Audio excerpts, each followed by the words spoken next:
Bien, buenas noches y bienvenidos al presente evento académico. Como ustedes ya saben, la Unidad Editorial Universitaria, como parte de la organización, brinda a docentes, estudiantes, egresados, personal administrativo de nuestra Casa de Estudios, conocimientos sobre diferentes aspectos académicos que les conduzca a la producción y publicación textual, con el principal objetivo de transferir los resultados de su investigación a la sociedad. El presente curso parte de la necesidad de facilitar a los investigadores para que puedan conocer aún más la normativa o las políticas de investigación en el Perú, pues el conocimiento de estos criterios permite orientar la investigación para una publicación y desarrollo exitoso, que le evite al investigador incurrir en errores o sanciones que puedan afectar su progreso científico. En este contexto y en cumplimiento a la Política General de Investigación y al Plan de Desarrollo de la Investigación, se inicia el curso taller virtual denominado Políticas de Investigación en el Perú para la publicación de artículos académicos, cuya finalidad puntual es que la comunidad universitaria pueda hacer una extensión de los saberes, asumir las orientaciones necesarias para que puedan publicar su trabajo investigativo con total seguridad. Para cumplir este objetivo, hoy nos acompaña la doctora Adriana Solesi Chamba, quien es magíster en Propiedad Intelectual y Derecho de la Competencia. Ella es egresada de la Universidad Pontificia Universidad Católica del Perú. Es especialista en atención de casos referentes a la protección del consumidor y propiedad intelectual. Brinda asesoría al Banco Interamericano de Finanzas en denuncias correspondientes a la protección al consumidor ante Indecopi y la SBS. Asimismo, ella es abogada del equipo de consultoría de la Minedu, es consultora en temas administrativos y temas vinculados a la investigación científica y es especialista en temas universitarios relacionados a las políticas de investigación. Buenas noches nuevamente y bienvenida, Adriana. Te dejo en el uso de la palabra. Gracias, Karin. Buenas noches con todos. Un gusto estar con ustedes desde Lima. Vamos a empezar esta presentación. Voy a compartir pantalla para poder, para poder empezar a ver un momento.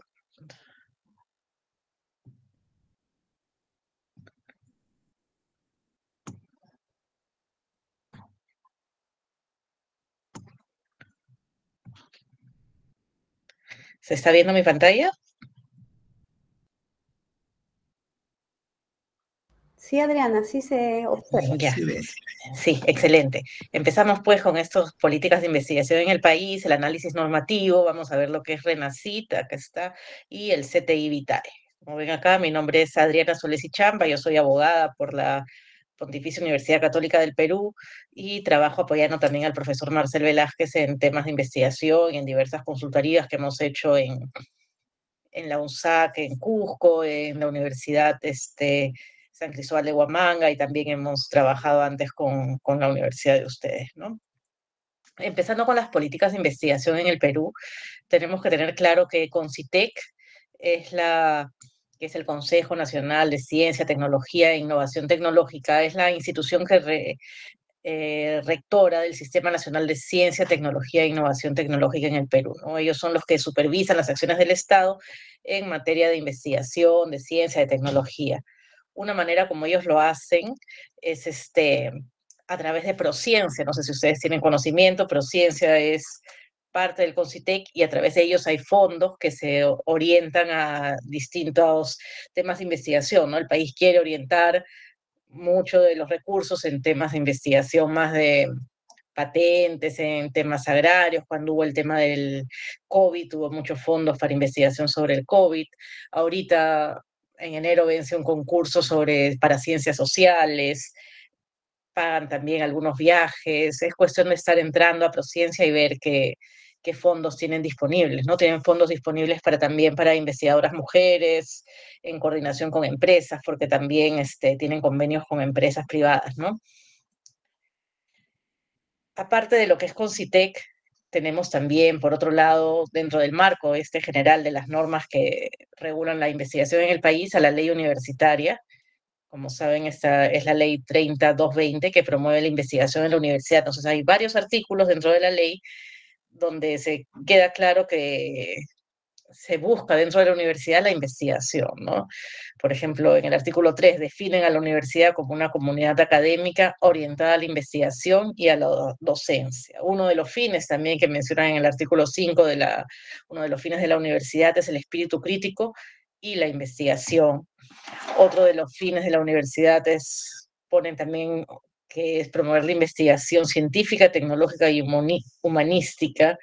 Una de las funciones también de la universidad es la investigación. Eh, en el artículo 48 dan una definición un poco más larga, donde ¿no? establecen que la investigación constituye una función esencial y obligatoria de la universidad, que fomenta la investigación y la realiza respondiendo a través de la producción de conocimiento y desarrollo de tecnologías a las necesidades de la sociedad, ¿no? Entonces, bueno, ahí hay fomentan los grupos de investigación, financian la investigación, establecen también que hay un vicerrectorado de investigación, que una de las funciones docentes es la investigación, ¿no? Esto nos lleva a ver que hay muchas disposiciones dentro de la universidad vinculadas a la investigación. En su universidad estoy segura que también tienen una política de investigación establecida en alguna resolución rectoral, deben financiar también investigación, no sé si lo hacen, por ejemplo en San Marcos lo hacen a través de grupos de investigación, en la San Cristóbal de Huamanga también, ¿no? Eh, Depende de dónde consigan fondos y fomentan, financian algunas investigaciones dentro de la universidad. Y también hay lo que es los docentes investigadores, ¿no? Que a algunos les descargan carga por investigación también. Otro aspecto que quiero mencionar ahora son los derechos de autor, ¿no? Como investigadores, como personas que escriben, supongo yo, ustedes artículos, tienen que estar muy conscientes de lo que son los derechos de autor, que están regulados en el país por el Decreto Legislativo 822, donde se define el derecho de autor como aquel que protege todas las obras del ingenio humano y vinculados a obras literarias y artísticas, ¿no? La protección del derecho de autor se obtiene de manera automática con la creación de la obra y no se encuentra sujeta a formalidad alguna. Entonces no es que uno diga, uy, pero yo no escribí mi libro, he publicado un libro y quiero escribirlo en Indecopy para que tenga protección. No, basta el hecho de escribirlo para que ya esté protegido por el derecho de autor. Igual las fotos, las pinturas, la música, ¿no? Entonces se entiende por autor a toda persona natural que realice una creación intelectual. Y al autor se le reconocen dos tipos de derechos, los derechos morales y los derechos patrimoniales. Por el derecho moral, el autor tiene derecho a que se le reconozca como tal, ¿no? Y por eso ahora vamos a ver lo que es el derecho de cita y el derecho a que siempre se le nombre, ¿no? Como como el autor de una obra. Y por el derecho patrimonial tiene derecho a que se le reconozca, a que se le pague por esa obra, si es que quiere, si es que llega a un acuerdo, ¿no? Por ejemplo, por el derecho patrimonial es que uno a veces suscribe un contrato editorial para que publiquen una novela, una obra, o también hay estas sociedades de gestión colectiva, que por ejemplo, que es Updike, por ejemplo, en el tema de música, si es que uno hace una fiesta o una reunión, hay veces que quieren, sobre todo cuando son entidades grandes como la universidad, tienen que pagar derechos de autor por la música que ponen, ¿no? Una empresa que utiliza música, por ejemplo, Saga Falabella, que tiene prendidos televisores donde a veces hay música en sus pasillos, ellos tienen que pagar derechos de autor a los que están saliendo ahí en sus pantallas. O si es que ustedes quieren publicar un libro, deciden y encuentran el cuadro de algún pintor, dicen, ah, mira, este cuadro qué bonito, lo voy a usar para mi carátula, pero tienen que reconocer los derechos de autor, tienen que pedir una autorización si es que el autor está vivo y si está todavía. El derecho de autor otorga protección por 70 años después de la muerte del autor. Entonces, si es que es un autor que recién ha fallecido, que está vivo, para utilizar alguna creación suya, un cuadro, una fotografía que ellos han tomado, tienen que pedir autorización, si no, los pueden denunciar, ¿no? Entonces, por eso es que muchas veces se utilizan, sobre todo para carátulas de libros, obras de autores antiguos, porque esas ya no están sujetos a derechos de autor, ¿no? Y ahora vamos a ver un poco lo que es el derecho de cita, que es el que, sobre todo ustedes que están en la universidad y que escriben, este es el que les permite reproducir sin autorización del autor ni pago de remuneración. Perdón un momento. Bueno, sin ni pago de remuneración, breves fragmentos de obras lícitamente divulgadas para demostrar o hacer más comprensibles los enunciados de un autor, o para referirse a opiniones de otro autor de una forma auténtica. Sin embargo, en estos casos es indispensable indicar tanto el nombre del autor como la fuente. Y la cita debe hacerse conforme al uso honrado y en la medida justificada por el fin que se persigue, es decir, sin que interfiera con la explotación normal de la obra ni cause perjuicio injustificado a los intereses legítimos del autor, ¿no? ¿Esto qué se refiere? Que ustedes en un libro pueden citar, obviamente, con comillas y ponernos según dice el autor Juan Pérez, obra publicada, entonces ponen del 2020, una obra del 2020, en la página tal, tal cosa. Ese es el derecho de cita y uno puede citar, hacer varias citas dentro de una obra. Lo que no puedes hacer toda la obra sin citando otro libro o sin citarlo, ¿no? Entonces, si es que uno va a utilizar fragmentos de obras de otro autor, tiene que siempre poner que el autor es tal persona y que la publicación se hizo en tal fecha, ¿no? Esto es porque justamente como veíamos antes es parte del derecho moral del autor, ¿no? Que es el derecho a ser reconocido como autor y por eso es que si bien se permite citar, es necesario siempre usar comillas o, bueno, no comillas dependiendo, pero poner de quién se toma la cita, ¿no? De qué obra. Y el plagio es más bien justo la contraparte de ese derecho de cita porque es la difusión como propia de una obra ajena, copiándola, reproduciéndola textualmente o tratando de disimular la copia mediante ciertas alteraciones, atribuyéndose o atribuyéndole a otro la autoría de esa obra, ¿no? Entonces, sí, Doctora, disculpe. sí. Sí, levanté la mano porque yo soy de Argentina. Dígame. No sé si tendría la posibilidad de publicar algún artículo en la universidad de ustedes.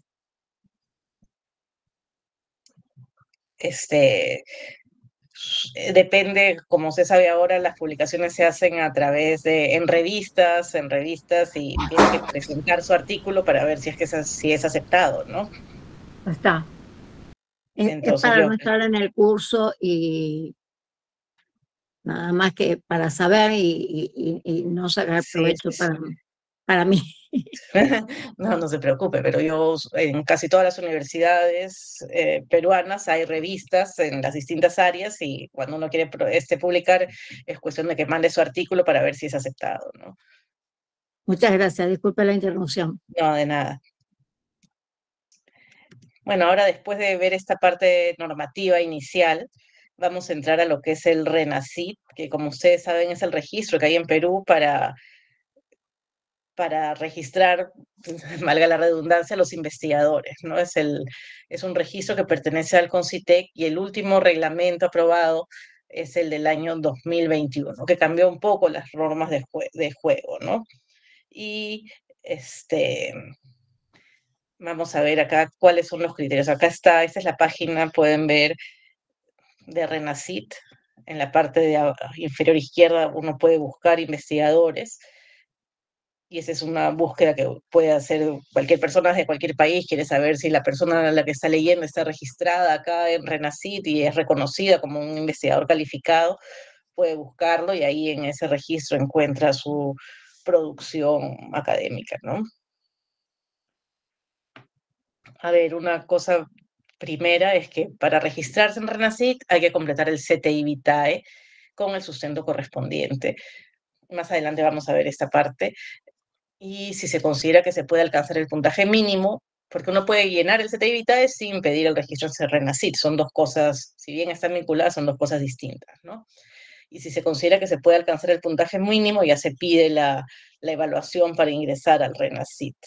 Ellos tienen un plazo de evaluación de 30 días hábiles, prorrogables por 20 días más para hacer esa evaluación. Y existen 8 niveles para esta evaluación. El nivel 7 es el más bajo, que se obtienen desde a partir de 10 puntos, es el puntaje mínimo, hasta 24, y así se va incrementando la cantidad de puntos requeridos para ir pasando de nivel hasta un nivel 1 o inclusive investigador distinguido. ¿Y cuáles son esos criterios que toma RENACIT para hacer su evaluación? El primer criterio es la formación, que es el grado académico que tiene que estar registrado en SUNEDU o en el Minedu, ¿no? Y el puntaje, que es un mínimo de 0, bueno, si no tiene ningún grado, y un máximo de 10 según el grado adquirido. Entonces, así, el máximo puntaje, perdón, es 10 puntos si es que es doctor, 6 puntos si es magíster, 4 si es título profesional, 2 para bachiller o egresado, ¿no? Y solo se considera el puntaje del máximo grado. No es que si es que uno es doctor, entonces tiene 2 puntos por bachiller, más 4 por el título profesional, más 6 por magíster, más 10 por doctor, no. Y así uno llega a ser doctor, tiene 10 puntos. Si uno es magíster, también solo tiene 6 puntos, ¿no? Entonces, es ese puntaje máximo. Y como dijimos, el máximo de puntos que uno puede obtener en este punto es 10. Puedes tener 3 doctorados, pero de todas maneras el puntaje máximo va a ser 10 puntos. Entonces uno diría, como hemos visto acá, el mínimo para el mínimo nivel para ser ya calificado en RENACIT es 10 puntos. Si soy doctor ya estoy, no, porque hay dentro de la producción total, que es el segundo rubro, se exige un mínimo de 6 puntos. Y acá es donde muchos investigadores tienen problemas. A ver, vamos a ver qué entra en producción total. Entran los artículos científicos, pero acá es un problema que solo le dan prioridad a los artículos, o sea, solo aceptan artículos indizados en Scopus, en WOS o en Cielo. O sea, si uno escribe un artículo en una revista, por muy importante que sea para su campo, pero esa revista no está indizada en Cielo, en Scopus o WOS, no le otorga ningún puntaje al autor. Solo le otorga puntaje si es que está en Cielo, un punto por cada artículo, pero hay un máximo en Cielo de 10 puntos, lo cual me parece también increíble y totalmente injusto para los escritores, ¿no? Porque hay muchas revistas peruanas que están en Cielo, no están en Scopus y WOS, y uno ahí obtiene máximo 10 puntos. Entonces, solo puede uno obtener más puntos y seguir avanzando en estos niveles en RENACIT si publica en Scopus y WOS. Y para los investigadores, sobre todo de ciencias sociales, de educación, no hay tantas revistas en Scopus y WOS como se quisiera, menos aún en español, ¿no? Entonces es más difícil conseguir publicar en una revista Scopus o WOS, que además tienen un tiempo amplio para uno presentar el artículo, se pueden demorar meses en evaluar y meses en publicar, ¿no? Entonces este es un punto muy importante para los autores, porque como les digo, les da un puntaje infinito si es que son artículos en Scopus y WOS, y bueno, un máximo de 10 puntos si es que son artículos en sí. Ahora, un segundo rubro son patentes o registros de propiedad intelectual tecnológicos. En este no hay puntaje máximo. El problema es que esto es para carreras de ciencia, sobre todo, donde pueden inventar alguna cosa y registrarla como una patente de invención, ¿no? Como un modelo de utilidad. Y otro punto para los investigadores más de ciencias sociales, de temas literarios, de educación, ciencias, en estos temas, derecho puede ser, son la publicación de libros o capítulos de libros en su especialidad.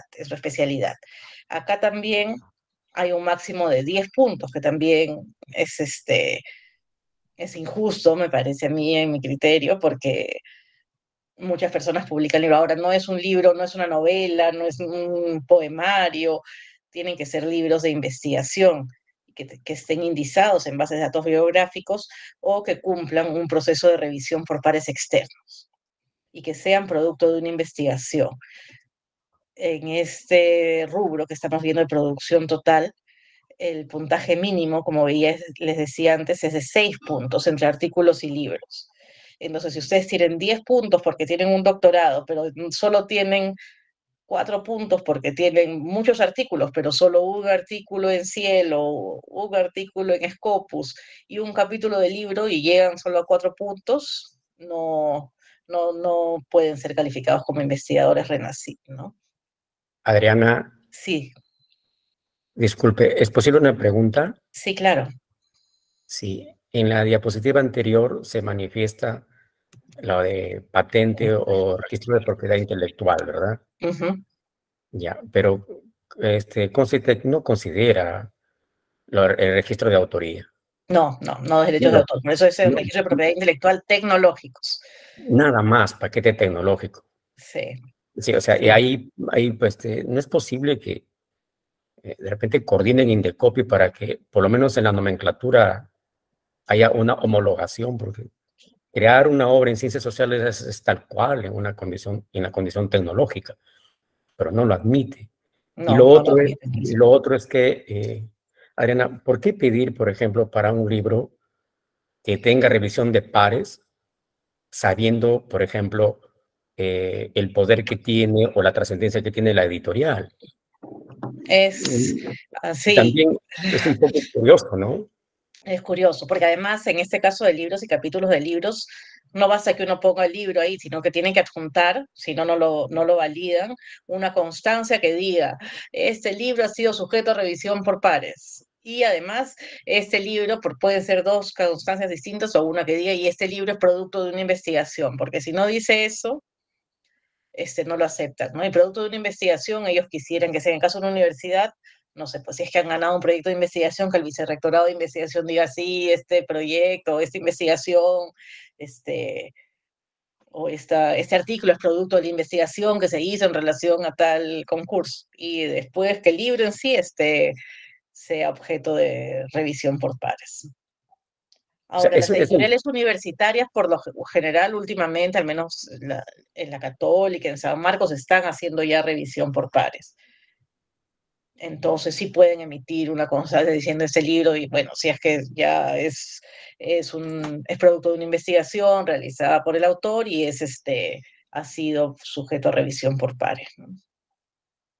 Claro, gracias por el comentario, pero en el mundo académico, por ejemplo, en España hay editoriales de mucho prestigio que están rankeadas y que aún así hay que mostrar el juicio de pares. Ahora, si es que es una editorial extranjera, acá, ¿no? Sí, porque mire, acá está. Si son editados por una institución peruana, tiene que ser resultado de una investigación con pares, perdón, resultado de una investigación y contar con revisión por pares. Y se presenta como sustento, es lo que les decía, la validación o reconocimiento del vicerrectorado de investigación en instituciones universitarias o instancia de investigación, o lo que establezca el ROF de la institución, o constancia de revisión por pares. Ahora, yo en algún caso he visto que se necesitan que, como son legalistas y como la norma dice, tiene que decir constancia de investigación y revisión por pares, quieren una cosa que lo diga así. Si es que dice así, no se hacen problemas, pero si no, es sujeto a interpretación a quien lo evalúe, ¿no? Además, el libro tiene que contar con un número ISBN, con un número de registro de depósito legal, tabla de contenido y referencias bibliográficas. Pero dices también, si el libro es editado por una editorial internacional, debe cumplir con una revisión por pares y otros estándares. Ahora ahí también, Pide sí, lo mismo. pide lo mismo. Bueno, no dice ahí ya que es constancia de una investigación, ¿no? Pero depende, ellos deberían saber, pues no hay editoriales extranjeras que son súper prestigiosas, publicar ahí es un honor para el investigador y no deberían estar pidiendo pues estas constancias, estas cosas, ¿no? Deberían tener criterio para. O sea, no es lo mismo que uno diga, yo he hecho una investigación, voy a publicar mi libro, entonces que la misma persona vaya a una imprenta, contrate la imprenta, eso obviamente es un libro que no ha pasado por un proceso de revisión ni nada, pero para que un libro en algunos editoriales sí, obviamente lo han revisado, han verificado que sea una buena investigación para que acepten su publicación, ¿no?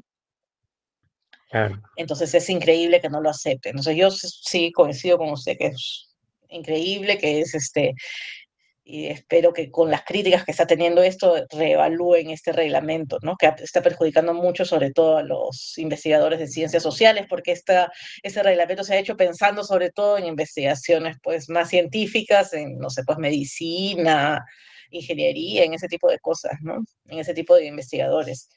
Adriana, pero aún así, por ejemplo, hay editoriales de mucho prestigio que el libro no se publica fácilmente, hay que pagar para acceder.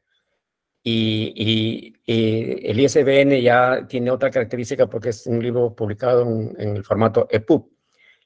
Y según tengo entendido que Concitec necesita tener el libro materialmente en PDF o tener acceso a la editorial y bajar el libro en PDF. De no hacerlo, sencillamente no califica, pese a que está publicado en una editorial rankeada. ¿Es así o es una cuestión así, no sé, atípica? Si nos ayudas en eso, Adriana, por favor. Sí, bueno, lo que pasa es que depende de cada caso en concreto. Yo no sé, no conozco el criterio que puedan tener en cada caso. Sí he visto casos de un docente que tenía publicaciones en libros inclusive internacionales y pidieron, y recién cuando se presentó una constancia que decía este libro ha sido objeto de una revisión por pares, aceptaron el libro, ¿no? Entonces eso también es un problema porque depende si uno conoce a los de ese editorial, si uno les puede pedir, si le hagan caso, pues dirán, oye, este peruano, ¿por qué quiere eso? Si eso no es un procedimiento estándar para nosotros, ¿no? Antes tenían ellos, con el reglamento anterior, tenían como estas editoriales, ya sabemos que son buenas, entonces los libros publicados en esas editoriales las aceptaba, pero ahora ya no tienen ese criterio, ¿no? Gracias, Adriana. Entonces sí, ahora también cuando uno le deniega, uno puede presentar una reconsideración, inclusive una apelación, ¿no? Entonces a veces con eso es que ya aceptan o no, no depende de quién lo evalúe, lamentablemente.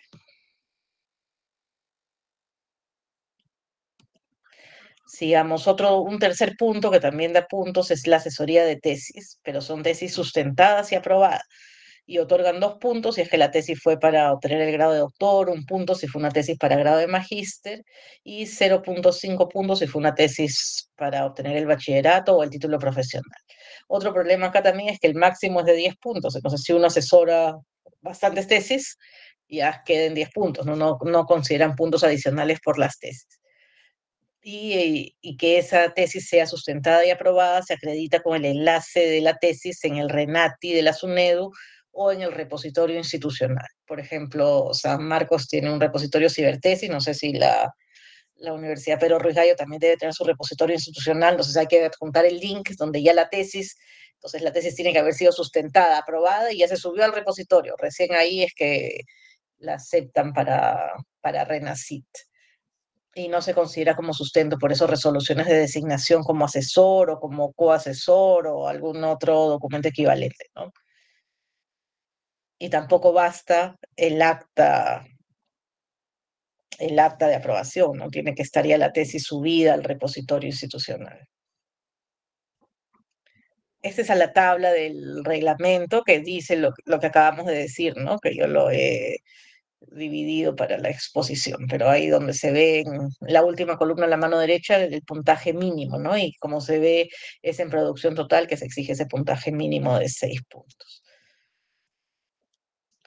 Ahora ese registro de RENACIT, ¿no? Se encuentra el registro de investigadores en RENACIT en la dirección que está acá puesta, o ponen en Google simplemente registro RENACIT y les aparece. Es un archivo público donde pueden buscar los investigadores por su nombre, por institución laboral, y te puede mandar un reporte en Excel también, ¿no? Acá, por ejemplo, no sé si yo busqué Universidad Nacional Pedro Ruiz Gallo y me salió que tenían 68 investigadores calificados en RENACIT, ¿no? Y así pueden buscar, ¿no? Acá tengo un cuadrito, ¿no? Por ejemplo, San Marcos tiene 888, hace un par de meses que hice este cuadro. Tiene 488, perdón, investigadores en RENACIT, de los cuales 435 son con el nuevo reglamento y 53 con el reglamento anterior. La Universidad César Vallejo, por ejemplo, tiene 265, también 242 con el nuevo y 23 con el anterior. La Católica tiene 163, tampoco tiene tantas. Ustedes tienen 74, como veíamos 68 con el nuevo reglamento y 6 son con el anterior. La Universidad Nacional San Cristóbal de Huamanga tiene 20 investigadores RENACIT, además en total. Miren, 18 con el nuevo reglamento, 2 con el anterior, ¿no? Entonces cada vez han puesto la han hecho más difícil para que los investigadores puedan inscribirse en RENACYT, ¿no? Entonces, ¿por qué han hecho eso? Me parece a mí también, porque por un lado les están dando un bono de investigación, ¿no? Entonces, por ejemplo, al 2022, solo el 7.8% de todos los profesores universitarios estaba inscrito en RENACYT.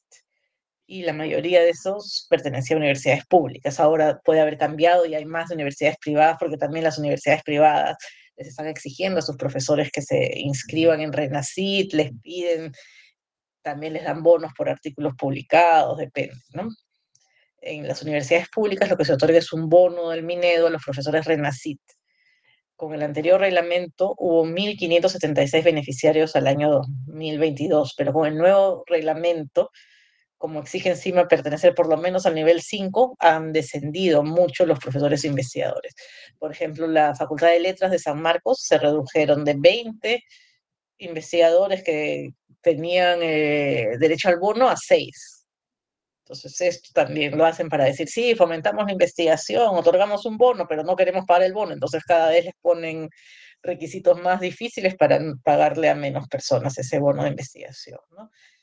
Este bono de investigación se convirtió en un estímulo basado en indicadores cuantitativos que, bueno, que ha modificado las prácticas de investigación y la publicación en todos los campos disciplinarios de la universidad. Pero hay dos problemas con este bono, ¿no?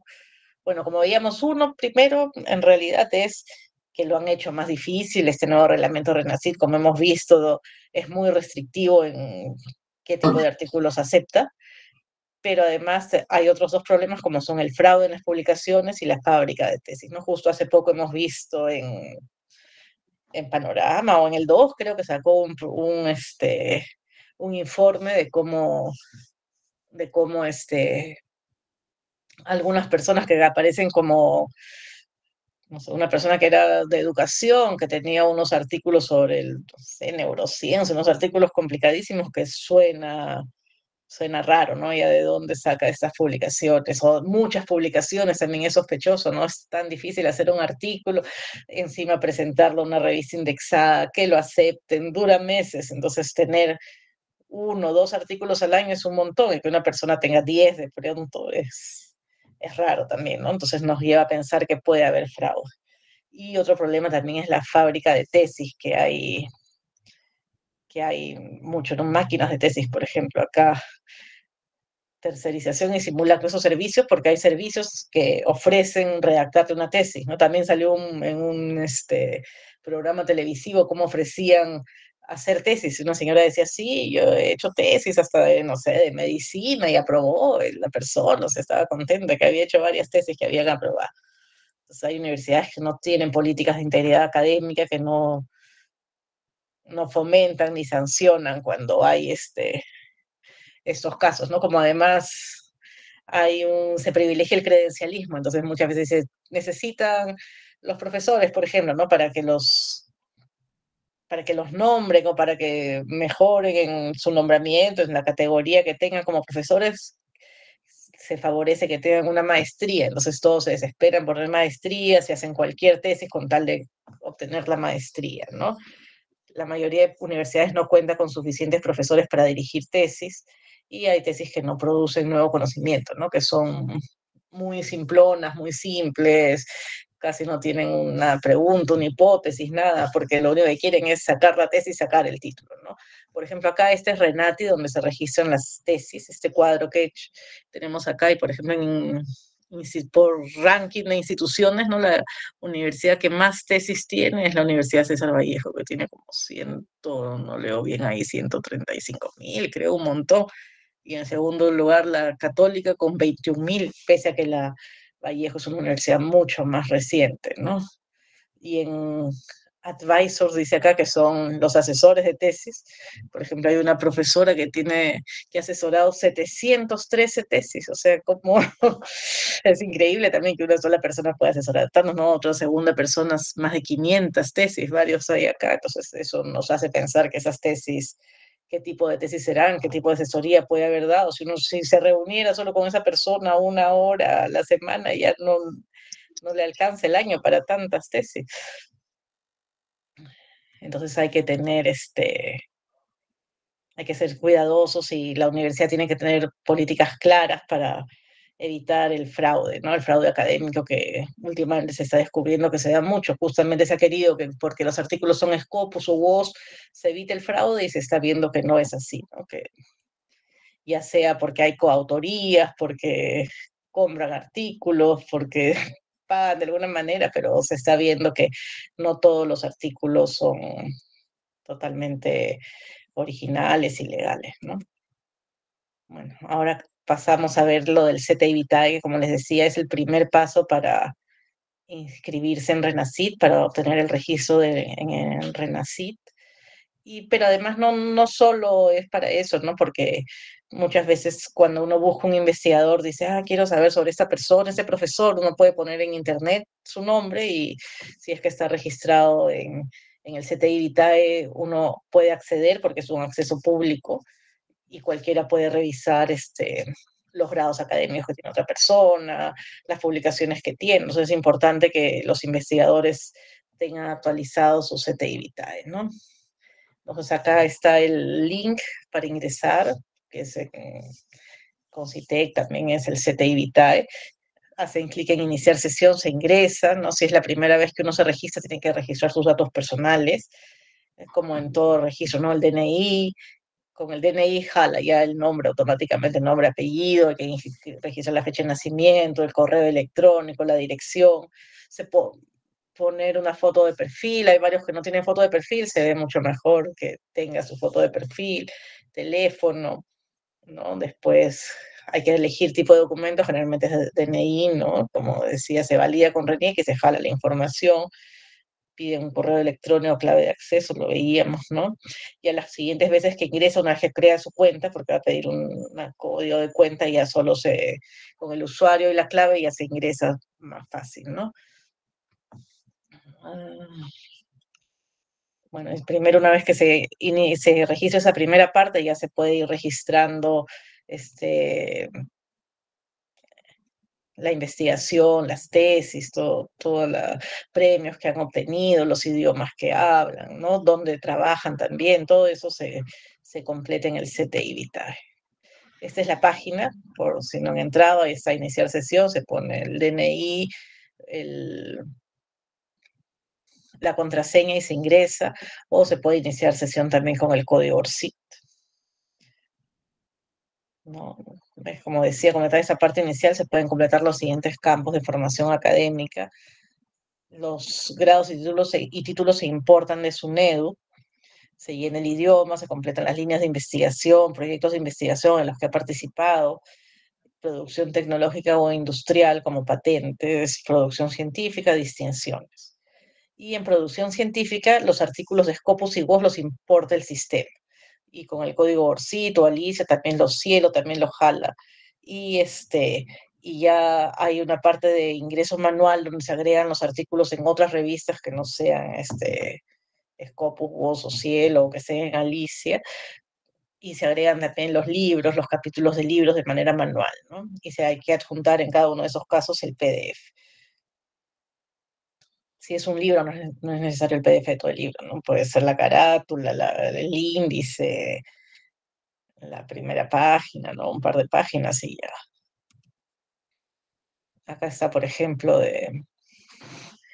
estos son los artículos importados de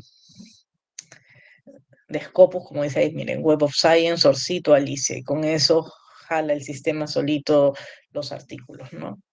Y pone ahí en fuentes si es Web of Science, Scopus. Hay uno que dice lo has obtenido a través de ORCID. Si es que tiene el código, esos Q, acá hay uno que sale en Q2, hay unos que dicen no disponibles, porque en función al cuartil en el que esté la revista también otorgan más o menos puntos. Bueno, con esto doy por concluida la presentación y tenemos tiempo para las preguntas que consideren pertinentes.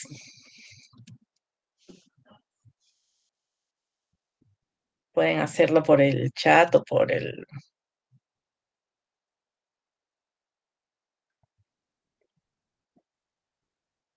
o levantando la mano, o hablando simplemente, ¿no? Adriana, una consultita. Bien.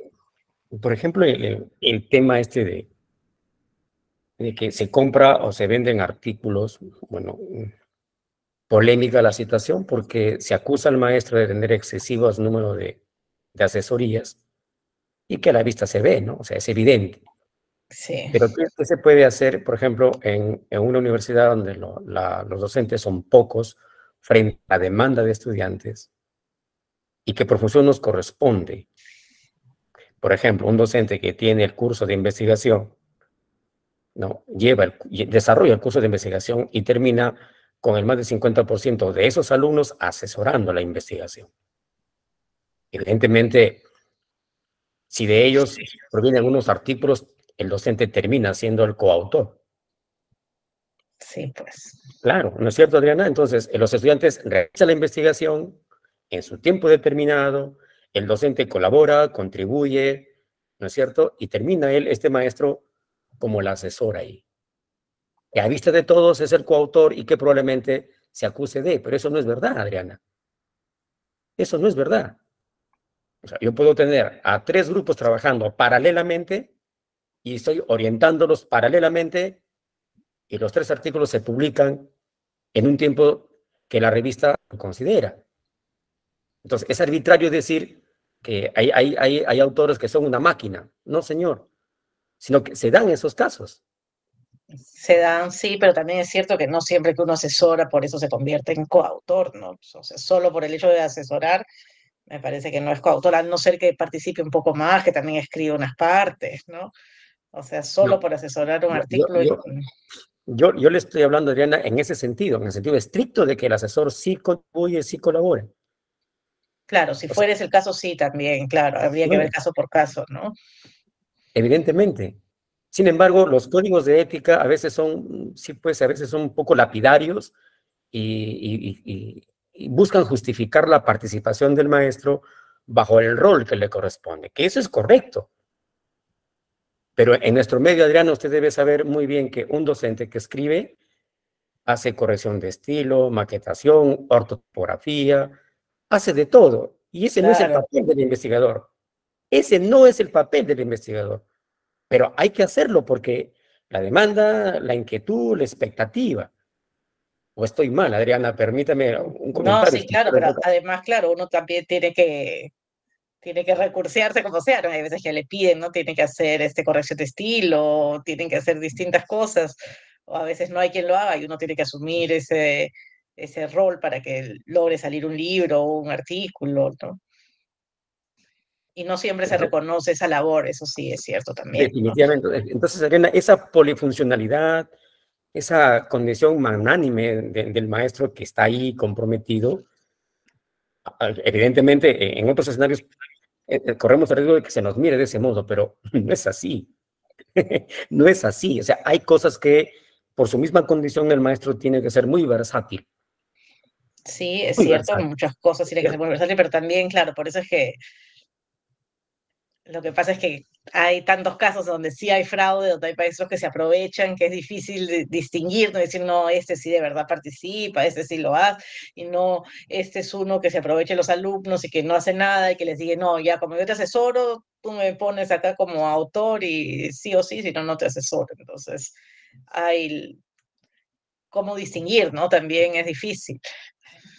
Sí, claro, pero ese es el caso y yo no tengo problemas. Bueno, pero es el caso de la Vallejo. La Vallejo exige a sus maestros convertirse en coautores de los artículos. Y evidentemente el usuario, maestría o doctorado, bueno, pues no tiene otra alternativa que colocar a su maestro. Entonces, ese maestro que tiene 30 estudiantes resulta siendo 29, 28 coautor, porque la Autor. universidad lo exige. Sí, sí, la UCB lo exige. Así, mire usted. Entonces, y lamentablemente el asesor está, ¿qué hace?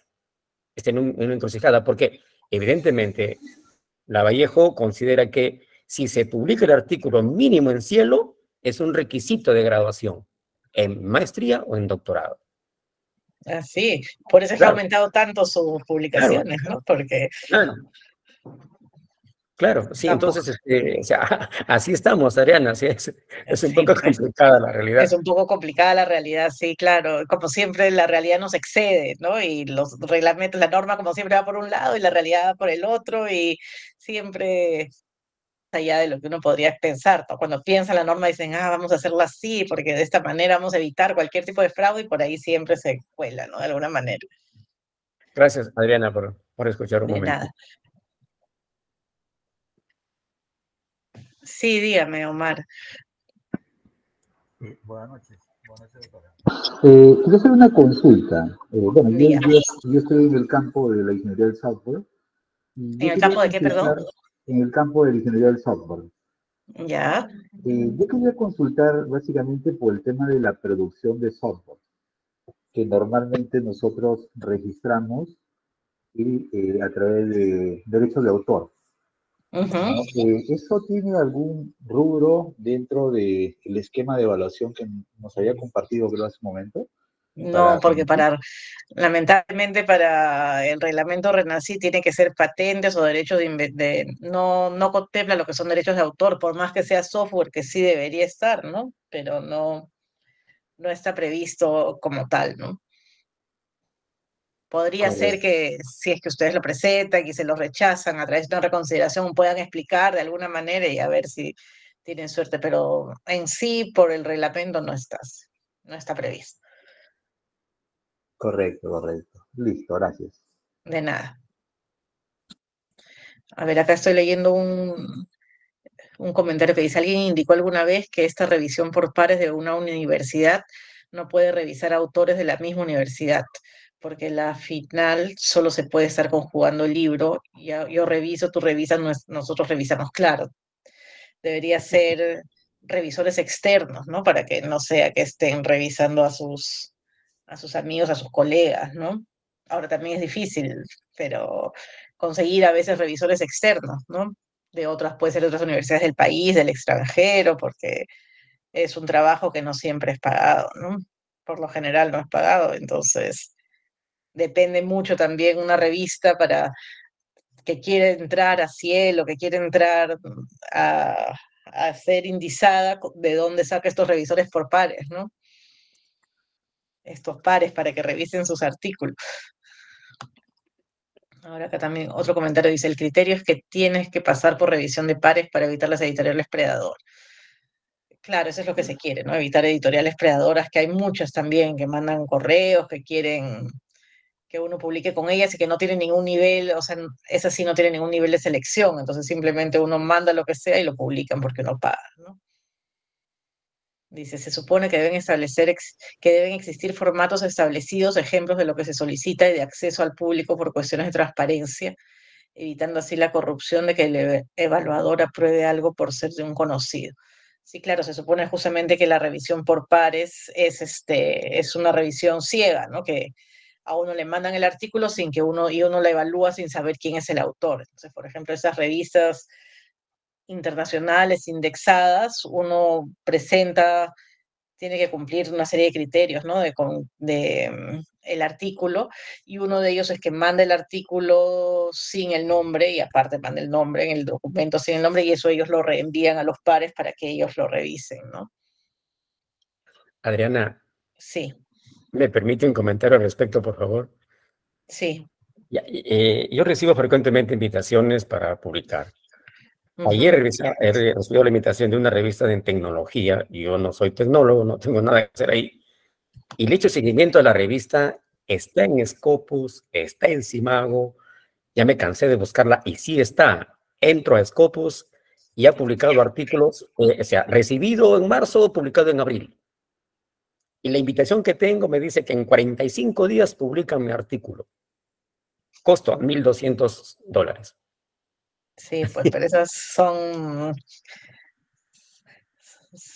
no sé, yo no confiaría, ¿no? Porque la Claro, mayoría de las revistas, las más prestigiosas, no te cobran, ¿no? Es uno presenta, solo que claro, se demoran en evaluar, se demoran en publicar, entonces hay mucha gente que está apurada y sí, sí. paga, ¿no?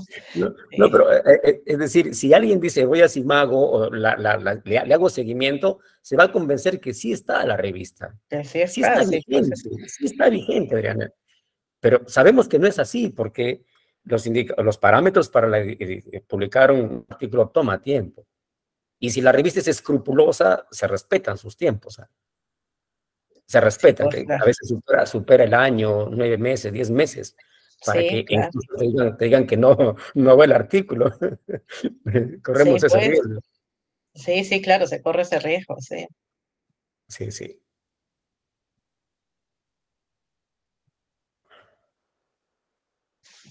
¿Alguna otra pregunta, comentario?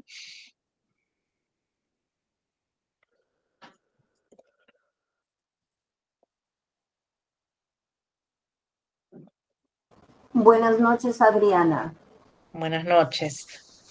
Le hago la siguiente pregunta. Ahora se habla de las filiaciones, publicaciones por estar en una universidad, pero mayormente los profesores trabajamos en otras universidades, ¿no? Y entonces se publica con respecto, digamos, a la Pedro Ruiz y también a, digamos, por aquí sería la Universidad de Toribio de Mouro. En Ujú. el caso de la evaluación RENACIT, ellos consideran solamente una filiación, no creo, ¿no? Van de las dos filiaciones.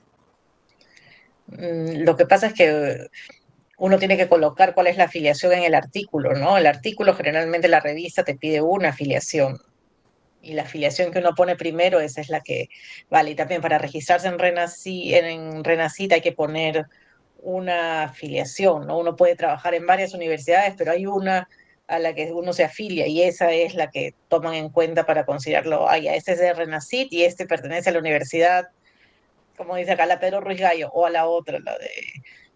Igual pasa que en Lima, ¿no? Hay profesores que trabajan en San Marcos, pero a su vez dicta que en la Católica. Entonces, hay un momento que tienen que decidir, ¿no? O dictan en la de Lima. Hay profesores, por ejemplo, que están publicando artículos en Renacit con la afiliación de la de Lima, porque la de Lima les paga por cada artículo que ellos publican, les hace un pago. San Marcos no. Entonces, bueno, ellos han preferido irse con la otra, ¿no? Entonces, tienen que elegir, el autor es el que tiene que elegir, ¿no? Claro, eso me da a entender de que realmente uno tiene que escoger porque cuando se evalúa en RENACIT también yo tengo que poner solo una afiliación, no puedo estar Sí, presentando trabajos de una y de otra afiliación, ¿no? no, claro, claro, el autor tiene que elegir con cuál, y tiene que evaluar, ¿no? Cuál le conviene más al autor como tal, con cuál va a publicar sus artículos, ¿no? Ok, muy amable, buenas noches. Buenas En noches. realidad nos sirve todas estas charlas que estamos recibiendo. Un abrazo, Adriana. Gracias. Antia Rangel Vega ha levantado la mano. Buenas noches con todos. Una consulta, doctora Adriana. Referente, ahorita hay un reglamento en RENACIT. Una consulta, ¿usted sabe de alguna modificatoria que va a haber en el nuevo reglamento para el próximo año o creo que a partir de diciembre va a comenzar a regir? ¿Sabe alguna disposición al respecto? ¿Nos podría No, no informar, por sé, favor? justo sé que todos los investigadores quisieran que, sobre todo los de las áreas de sociales, las áreas de letras, quieren que cambie este reglamento, ¿no? Pero no sé, la verdad es que si ya lo cambiaron o tienen algún proyecto de reglamento que estén por sacar. Ok, muchísimas gracias. De nada. A ver, acá hay un mensaje que dice, buenas noches, ¿qué editoriales son las que tienen el certificado de revisión por pares que están pidiendo? Yo he preguntado a Renacit y no han podido responderme, tampoco el ejemplo de certificado, lo que me lleva a preguntar bajo qué barómetro está evaluando el evaluador o simplemente aprueba cualquier certificado, ya que el no tener parámetros establecidos o un ejemplo que sea de acceso público lleva a la corrupción por parte del evaluador al aprobar lo que quiere. En realidad, este Por ejemplo, el profesor Marcel Velázquez, que publicó un libro que se llama Hijos de la Peste, lo sacó con Penguin Random House, y le pidió a ellos a la editorial que le presenten, que le emitan un certificado, y fue él, porque era de las primeras veces que tuvo que hacer un modelo, más o menos, y decirle a la editorial, bueno, tiene que decir que esto es producto de una investigación en que se dio y que ha sido objeto de una revisión por pares, y como efectivamente, bueno, para probar que le publiquen el libro, lo habían mandado a varias personas para que lo revisen, pusieron eso en el certificado, ¿no? Y con eso aprobaron la publicación. Pero no es que ellos tengan un formato establecido, depende porque es una cosa abierta, ¿no? También el profesor había publicado con la Universidad Católica y tuvimos que hablar con el fondo editorial de la universidad para que emitan un formato.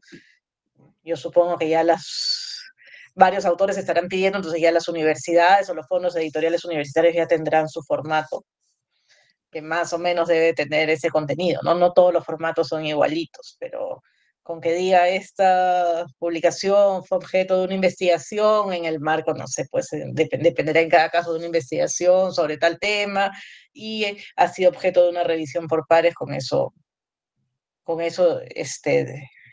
Renacit debería aceptarlo.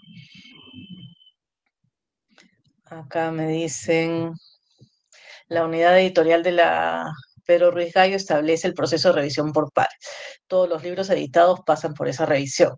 Entonces, cualquier libro editado por la Pedro Ruiz Gallo pasa por una revisión por pares, y por lo tanto ustedes podrían emitir un certificado que diga efectivamente ha pasado por una revisión por pares. Y con ese certificado, Renacit debería aceptar el libro, ¿no? Ahora, otra pregunta, dice Daniel Román. ¿Usted cree que es bueno trabajar con otros investigadores de otras instituciones o países?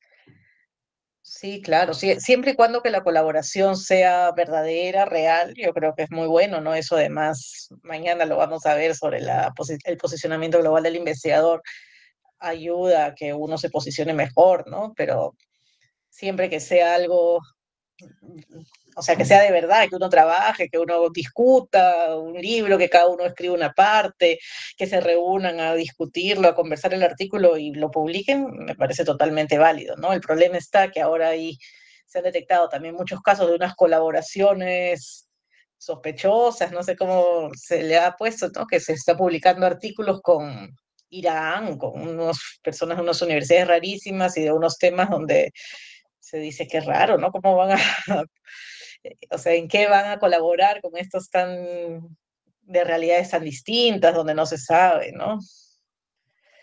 Dice acá, lo pregunto porque el tutor me dijo que era mejor publicar solo. Bueno, no necesariamente, ¿no? Claro, uno maneja mejor sus tiempos, todo si lo publica solo, pero no tiene nada de malo publicar con otro investigador, ¿no? De otro país.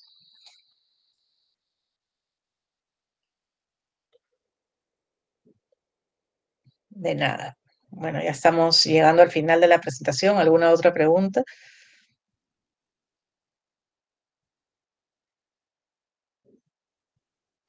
Creo que quedamos acá entonces y seguimos mañana con la siguiente presentación. Buenas noches y gracias por estar presentes. Gracias, Adriana. De nada. Gracias, Sí. doctora Solís. Gracias, Adriana, por su colaboración y apoyo que hacen posible que este evento se haya llevado a cabo, y por la presencia de los docentes vemos que con gran éxito. Sí, Gracias, Adriana. Buenas noches. De nada, buenas noches. Gracias. Asimismo, estimados participantes, me place también agradecer su presencia. En nombre de todo el equipo organizador, quiero agradecerles por tomarse el tiempo y unirse a nosotros en cada uno de nuestros proyectos. La presencia de cada uno de ustedes es verdaderamente apreciada. Esperamos que los contenidos tratados les sean útiles. De nuevo, muchas gracias por su amable asistencia y esperamos seguir contando con ustedes el día de mañana. Buenas noches. Buenas noches.